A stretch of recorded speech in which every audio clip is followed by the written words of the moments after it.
বন্ধুরা, welcome back. আবার ফিরে আসলাম।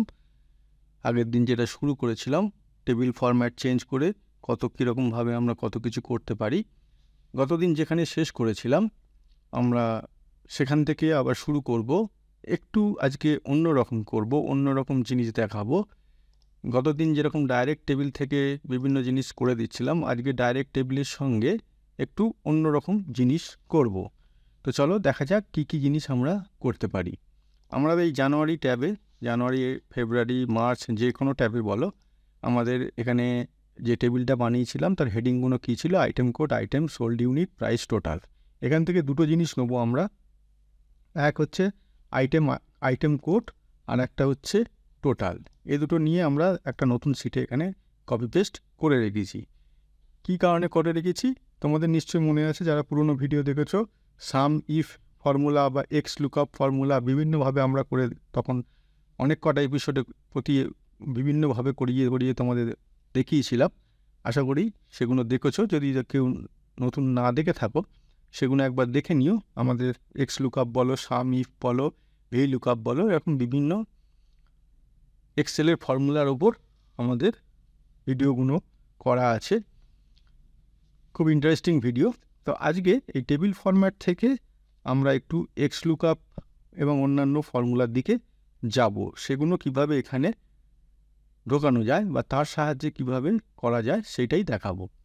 তো আইটেমকে টোটাল, আমরা যেরকম এক্স লুকআপের ফর্মুলা লিখতাম, তাহলে টোটালে আমরা এখানে ফর্মুলা লিখব। আমাদের এখানে মূল উদ্দেশ্যটা হচ্ছে টেবিলটা ফর্মুলার সাহায্যে কিভাবে আমরা আরও নতুন বানাতে পারি, এবং যার ফলে আমাদের ডাটা ফাইন্ডিং, আমরা তো এখানে বিভিন্ন ডাটা এখানে ফাইন্ডিং করছিলাম, এখানে বিভিন্ন ডাটা বিভিন্ন অপশান দিয়ে ফাইন্ডিং করছিলাম, সেইটা আরও ফাস্টার হয়, আরও ইজি হয়, আরও স্মুথ হয়। তো সেটাই আমরা দেখব এখন। তাহলে প্রথমে কি করব, এক্স লুকআপ দিয়ে দেখাবো। তাহলে equal to x lookup formula যেরকমভাবে দেয় সেরকমভাবে দিলাম। এক্স লুকআপ ফর্মুলা দিয়ে ব্র্যাকেট দিলে প্রথমেই কি আসে দেখো, লুকআপ ভ্যালু। এখানে লুকআপ ভ্যালু মানে কোথা থেকে আমরা লুকআপটা দেখব বা পেতে চাইব। অবশ্যই এই আইটেম কোড, কারণ এখানে যে বসাবো যে ভ্যালুটা, তার এগেনস্টেই এই ফর্মুলাটা কাজ করবে। তাহলে এইখানে এটাকে আমরা প্রথমে সিলেক্ট করলাম। দেখো এখানে C4 সিলেক্ট হয়ে গেছে। আচ্ছা, আমি একবার একটা স্ক্রিনটাকে একটু বাড়িয়ে নিই, তাহলে আরও বুঝতে সুবিধা হবে। ঠিক, এক্স লুকআপ C4 হলো। C4-এর পর যে মুহূর্তে আমি দিলাম, এখানে কি আসলো, লুকআপ অ্যারে, মানে কোন শিট থেকে বা কোন জায়গা থেকে আমরা ভ্যালুটা নিতে চাই। এই যে আইটেম কোড, এখানে আইটেম কোডের এই সেলটা চুজ করলাম। এবার যে আইটেম কোডটা আমরা কোন শিট থেকে চুজ করতে চাই, মনে করো জানুয়ারি। তাহলে এবার জানুয়ারির যে ফর্মুলাটা আগের দিন এতদিন পর্যন্ত দিয়ে এসেছি, মানে এই লাস্ট এপিসোডে দিয়ে এসেছি, সেই ফর্মুলাটা দেবো। সেই ফর্মুলায় তাহলে আইটেম কোড এখানে আমাকে গিয়ে সিলেক্ট করতে হবে। আইটেম কোডটাই তো আমি এখানে ফাইন্ড করব, এখানে বসাবো আইটেম কোডগুলো। তাহলে এই আইটেম কোডটা সিলেক্ট করলাম, সিলেক্ট করে ব্র্যাকেট এখানে ক্লোজ করে দিলাম। হলো, ট্যাব মারতে হবে, এখানে আইটেম কোডটা সিলেক্ট করে ট্যাব মারতে হবে, যেটা আগের দিন করাচ্ছিলাম।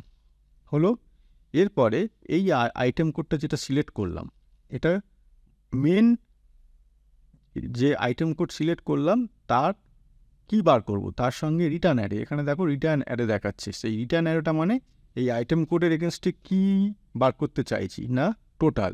এই যে ওপরের হেডিং দিয়েছি টোটাল, তাহলে আবার ওখানে গিয়ে টোটালটা আমাদের এখানে ঢোকাতে হবে ফর্মুলার মধ্যে।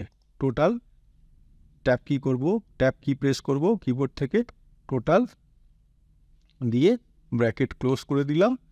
এক্স লুকআপের ফার্স্ট ব্র্যাকেটও যেটা শুরু করেছিলাম এখান থেকে, ফার্স্ট ব্র্যাকেট, এখান থেকে এই সে ফার্স্ট ব্র্যাকেটও ক্লোজ করে দিলাম। দিয়ে কী করব, এন্টার মারব। দেখো ফর্মুলা চলে এলো। এখানে এনে কেন দেখাচ্ছে, কারণ এখানে কোনো ভ্যালু নেই, এখানে কোনো ভ্যালু নেই। এবার আমি আইটেম কোডগুলো দেখে নিই। 2401 থেকে শুরু হয়ে 2410 পর্যন্ত হয়েছে। তার মানে এখানে যে কোনো একটা যদি আমি ভ্যালু বসাই পেয়ে যাব 2401। দেখো ভ্যালু পেয়ে গেলাম 2000। দেখো 2401-এ ভ্যালু আছে 2000, ঠিক আছে। 2401-এ ভ্যালু আছে 2000। এবার মনে করো আমি 25405 এটা বার করতে চাই, তাহলে এর ভ্যালু কত আছে 1680।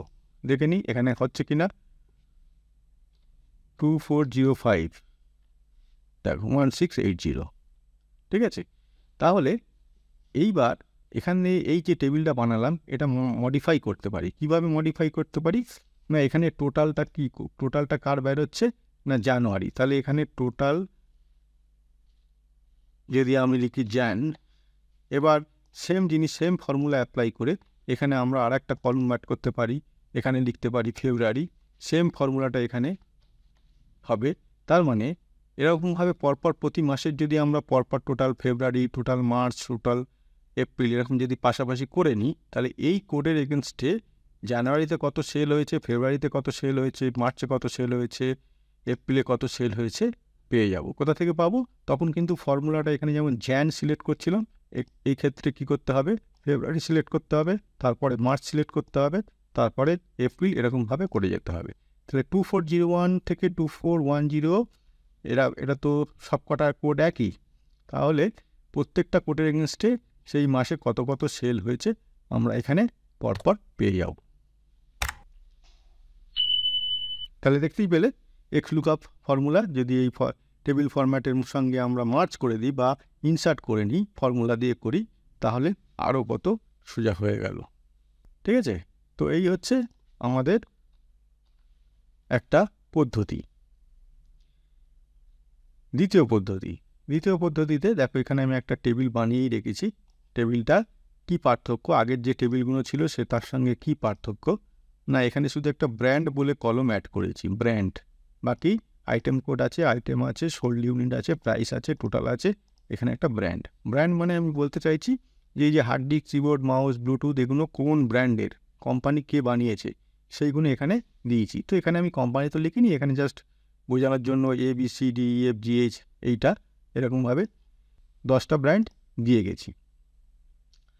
আমরা কি করতে চাইব না, আইটেম কোডের সঙ্গে এই দেখো এখানে যেটা এবার দেখাই, এই যে ব্র্যান্ডের এগেনস্টে টোটাল, মানে এই কোন ব্র্যান্ড, মানে মনে করো সি ব্র্যান্ডটা টোটাল কত বিক্রি হয়েছে, আগেরটা কি করেছিলাম আইটেমটা কত বিক্রি হয়েছে টোটাল, আর এবারে যেটা করব ব্র্যান্ডটা কত বিক্রি হয়েছে, সি ব্র্যান্ড বলো, ডি ব্র্যান্ড বলো, যে কোনো ব্র্যান্ড বলো, কত বিক্রি হয়েছে সেইটা এখানে আমরা বার করতে চাইব।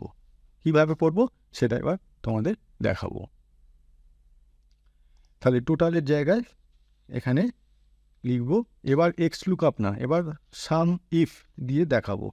কি বললাম, সাম ইফ। তাহলে সাম ইফের ফর্মুলা যারা জানো তারা একবার দেখে নাও, আর যারা জানো না তারা ভালো করে বুঝে নাও। যেই মুহূর্তে ব্র্যাকেট দিলাম এখানে দিল রেঞ্জ।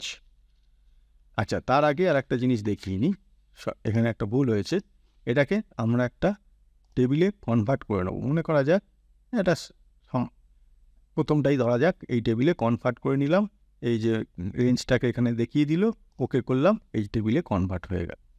এইবার এই টেবিলটার নাম কি দেখাচ্ছে এখানে দেখো, টেবিল 8, এটা মাথায় রাখো, টেবিল 8 মনে রাখবে, এটা ওটা ওই ফর্মুলাটায় কাজে লাগবে। টেবিল 8, এটা যে টেবিল ফরম্যাটে কনভার্ট করলাম এর নামটা হলো বাই ডিফল্ট টেবিল 8। এটা আমি চেঞ্জও করতে পারি, চেঞ্জ করছি না, টেবিল 8ই রাখছি। এবার এখানে গেলাম, যেটা দিচ্ছিলাম এবার সাম ইফ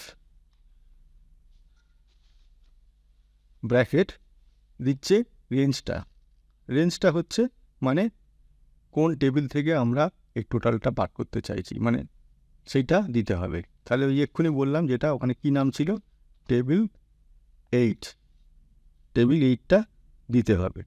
সেই টেবিল 8-এর দিয়ে এবার দিয়েছে টেবিল 8 দেওয়ার পর আমি যদি এখানে টেবিল 8 হলো, এবারে আমাকে দিতে হবে ওই টেবিল যে 8টা কোনটা না, এখানে আমরা দিয়েছি কি হেডিং দিয়েছি কি ব্র্যান্ড, তাহলে এখানে এই ব্র্যান্ডটাকে চুজ করতে হবে, কারণ ব্র্যান্ডের যে ভ্যালুগুলো থাকবে সেখানেই আমরা সেইটা নিয়ে কাজ করব। তাহলে ব্র্যান্ডটা চুজ করে কিবোর্ড থেকে ট্যাব কি প্রেস করব, থার্ড ব্র্যাকেট ক্লোজ। এবারে এই যে ভ্যালুটা আমরা ব্র্যান্ডটা নেব এটা কমা দিতে হবে, দিয়ে ভ্যালুটা যে ব্র্যান্ডটা নেব কোথায় বসাবো, কোথায় এখানে বসাবো না এই ব্র্যান্ডের নিচে এখানেই তো ভ্যালুটুকু আমরা বসিয়ে এখানে রেজাল্টটা নিতে চাই, তাহলে এই সেলটাকে সিলেক্ট করতে হবে। এই সেলটাকে সিলেক্ট করার পর কমা দিলে দেখো এখানে দেখাচ্ছে সাম রেঞ্জ মানে টোটাল যে ভ্যালুটা যে রেঞ্জে আছে বা যে কলমে আছে সেইটাকে সিলেক্ট করতে হবে। তাহলে আবার এখানে টেবিল 8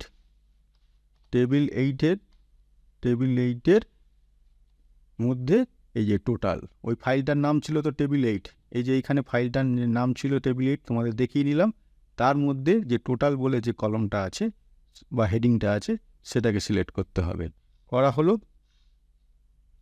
করা হয়ে যাওয়ার পর এখানে কিবোর্ড থেকে ট্যাব কি প্রেস করব, ট্যাব কি প্রেস করে থার্ড ব্র্যাকেট ক্লোজ, সামি ফর্মুলার ফার্স্ট ব্র্যাকেট ক্লোজ হয়ে গেল। দেখো ভালো করে ফর্মুলাটা দেখে নাও কি করলাম, করে এন্টার, দেখো এখানে 0 আসলো। এইবার এখানে আমরা কি ব্র্যান্ড এখানে বসিয়েছি না, ABCDEFGHIJ 10টা ব্র্যান্ড। তাহলে এখানে দেখি করাই এ ব্র্যান্ডে 2000, এখানে দেখো এ ব্র্যান্ডে 2000 আছে। বি ব্র্যান্ডে কত আছে, আচ্ছা ধরো এইচ ব্র্যান্ডে কটা আছে 2550, এইচ ব্র্যান্ডে 2550। এইবার দেখো আমি যদি মনে করো এখানে তো 8টা ব্র্যান্ড, আমি ডিটাকে চেঞ্জ করে, আচ্ছা তার আগে এটা সিলেক্ট করে নিই, এটা এ ব্র্যান্ডে 2000। এবার দেখো ডিটাকে চেঞ্জ করে আমি এ করলাম, তাহলে কি হলো না এটাকে 3040 হয়ে গেল। কি করে হলো না, এই যে এখানে 2000 আর এখানে এ চেঞ্জ করেছি 1040, এই দুটো টোটাল এখানে অটোমেটিক্যালি রিফ্লেক্ট হয়ে গেল, আমাদের কিছু করতে হলো না। তার মানে ওখানে যদি আমি চেঞ্জ করি এখানে ভ্যালুটাও চেঞ্জ হয়ে যাবে। ঠিক আছে, এরকম নয় যে ওটা আবার টেবিলে ফর্মুলা পাল্টাতে হবে বা কিছু, ফর্মুলা অলরেডি আমাদের এখানে যা নেওয়ার ফর্মুলা এখানে অলরেডি নিয়েছি। ফর্মুলাটা একবার ভালো করে দেখে নাও, আর একটু স্ক্রিনটা বাড়াই, ফর্মুলাটা দেখে নাও যে কী ফর্মুলা আমরা দিয়েছি, কীরকমভাবে দিয়েছি। এই ফর্মুলাটা ঠিকঠাক দিলে তবেই কিন্তু এই টেবিলটা কাজ করবে, আদারওয়াইজ কাজ করবে না। এই সব ফর্মুলা দিয়ে কাজ করানো, টেবিল তৈরি করার একটাই হচ্ছে ফর্মুলাটা আমাকে যেখানে কমা দেওয়ার কমা দিতে হবে, যেখানে ব্র্যাকেট দেওয়ার ব্র্যাকেট দিতে হবে, ফার্স্ট ব্র্যাকেট হোক থার্ড ব্র্যাকেট হোক যেটা হোক সেগুলো প্রপারলি দিতে হবে, তবেই কিন্তু ফর্মুলাটা কাজ করবে। ঠিক আছে, আচ্ছা তাহলে দুটো দেখানো হলো আজকে। লাস্ট একটা দেখাবো, সেটা হচ্ছে দেখো এখানে আমি অলরেডি একটা টেবিল করিয়ে রেখেছি, একই টেবিল জিনিসটা, কিন্তু এখানে ব্র্যান্ডগুলো আমি 4টে করে ভাগ করে দিয়েছি বোঝানোর জন্য, ABCD, তারপরে ফের ABCD আর লাস্টে ই। এটা একটা আলাদা আলাদা হতে পারতো, পুরো একই হতে পারতো, যেটা হতো আমরা বোঝানোর সুবিধার জন্য এরকমভাবে ভাগ করে রেখেছি, সেটা কোনো বড় কথা নয়। তাহলে আমাকে প্রথমে কি করতে হবে, এটাকে টেবিল ফরম্যাটে কনভার্ট করতে হবে। এখানে গেলাম, আবার এইরকম একটা নিলাম, নিয়ে এটা কনভার্ট করে নিলাম। এইবার দেখো যে মুহূর্তে এখানে কনভার্ট করলাম এখানে একটা চলে আসলো, এটা কিন্তু ছিল না, যে টেবিল ফরম্যাটে কনভার্ট করার পর এটা আসলো ইনসার্ট স্লাইসার। দেখো ইনসার্ট স্লাইসার, এই ইনসার্ট স্লাইসারে ক্লিক করলে দেখো আমাদের একটা ডায়ালগ বক্স খুলে যাচ্ছে, যেখানে কোনটা আমরা নিতে চাই, স্লাইসার বানাতে চাই কোন হেডিংয়ের ওপর, সেগুলো চলে আসলো। তা আমরা এখানে উদাহরণ নিয়ে দেখি যে আমরা এখানে মনে করো আইটেম এটা নিলাম আর ব্র্যান্ড নিলাম, এই দুটো নিলাম, নিয়ে এখানে ওকে করলাম। দেখো এখানে দুটো স্লাইসারে চলে এলো, তাহলে দুটো স্লাইসারে চলে আসলো, দুটো যেহেতু চুজ করেছি পাশাপাশি রাখলাম। এবার দেখো এখান থেকে আমরা কি করতে পারি, মনে করো প্রথম এ ব্র্যান্ডটা সিলেক্ট করলাম, তার মধ্যে এখানে দুটো দেখাচ্ছে, এ ব্র্যান্ডে দেখো টেবিলেই দেখতে পাচ্ছ দুটো দেখাচ্ছে। আমি যদি হার্ড ডিস্ক চুজ করি হার্ড ডিস্ক দেখাবে, মাদারবোর্ড চুজ করি মাদারবোর্ড দেখাবে, আর যদি ওটাকে দুটোই চুজ করতে চাই দুটো। এইবার তোমরা বলবে যে এখানে তো এই কটা তো এখানে তো দেখেই বোঝা সম্ভব যে ব্র্যান্ড এ এখানে একটা আছে আর হার্ড ডিস্কের এখানে আছে আর মাদারবোর্ডের এখানে আছে। এটা করে স্লাইসার করে লাভ কী হলো? আবার বলছি, প্র্যাকটিক্যালি আমাদের যে টেবিলগুলো নিয়ে কাজ করতে হবে সেটা অনেক বিশাল হবে, অনেক ডাটা তার মধ্যে থাকবে। এটা ছোট করে দেখাচ্ছি, সব চোখের স্ক্রিনে এটা দেখতে পাচ্ছি সব কিছু পুরোটাই, তার ফলে আমাদের কাছে সহজ মনে হচ্ছে। কিন্তু যে মুহূর্তে আমরা অফিসিয়ালি কোনো কাজে নামবো সেখানে কিন্তু প্রচুর আইটেম হবে। এখানে ব্র্যান্ড হয়তো 100টা হবে, আইটেমস হয়তো 500টা হবে, আইটেম কোড সেরকম হবে, এরকম পুরো বিরাট বড় টেবিল হবে। সেখানে ওই অত বড় টেবিলে এরকম খুঁজে পাওয়া সম্ভব নয়। সেখানে যদি এরকম আমরা স্লাইসার বানিয়ে নিতে পারি, ইজিলি খুঁজে নেব। মনে করো স্লাইসার সিতে 2টো আইটেম আছে, মাউস, হেডফোন। তাহলে শুধু হেডফোন দেখতে চাইলে শুধু হেডফোন দেখতে পারি, শুধু মাউস দেখতে চাইলে শুধু মাউস দেখতে পারি, অথবা দুটো দেখতে চাইলে দুটোও দেখতে পারি। কত সুবিধা হয়ে গেল স্লাইসার অ্যাড করে নেওয়ার পর। তো এইরকমই এক্সেল শিটের ওপর বিভিন্ন জিনিস আমরা তোমাদের সামনে ধারাবাহিকভাবে নিয়ে আসছি, তোমাদের শেখাচ্ছি যতটা সম্ভব, ইজি করে, সহজ করে, স্টেপ বাই স্টেপ করে, পয়েন্ট করে। আশা করি তোমরা এরকমই নিজেদের মতো করে বাড়িতে প্র্যাকটিস করছো ভিডিওগুলো দেখে দেখে। একবারে না হলে একবারে হবেও না, আর একবার প্র্যাকটিস করলে মনেও থাকবে না। এখানে অনেকবার তোমাদের প্র্যাকটিস করা, তোমাদের পুরোটাই ডিপেন্ড করছে তোমাদের প্র্যাকটিস করার ওপর। যত বেশি প্র্যাকটিস করবে তত বেশি এগুলো তোমাদের আয়ত্তে আনবে। তো বন্ধুরা, আজকে এই 3টে জিনিস দেখালাম, আগের দিন 3টে জিনিস দেখিয়েছিলাম, টিপস অ্যান্ড ট্রিক্স। আজকে এরকম 3টে জিনিস দেখালাম, টিপস অ্যান্ড ট্রিক্স। আশা করি আগেরগুলোর মতো এগুলোও তোমাদের খুব সহজভাবে তোমাদের শেখাতে পারলাম, বোঝাতে পারলাম। তোমরা প্র্যাকটিস করতে থাকো আর আমাদের ভিডিওগুলো দেখতে থাকো। ভিডিওগুলো লাইক করো, শেয়ার করো, আর যাদের সাবস্ক্রাইব করা নেই তারা অবশ্যই সাবস্ক্রাইব করো, কারণ এরকম ভিডিও আমরা নিয়মিত তোমাদের সামনে এনে থাকি। যদি সাবস্ক্রাইব করে রাখো, নিয়মিত তোমরা এগুলো পেতে থাকবে। তো আজকে এই পর্যন্ত বন্ধুরা, থ্যাংক ইউ।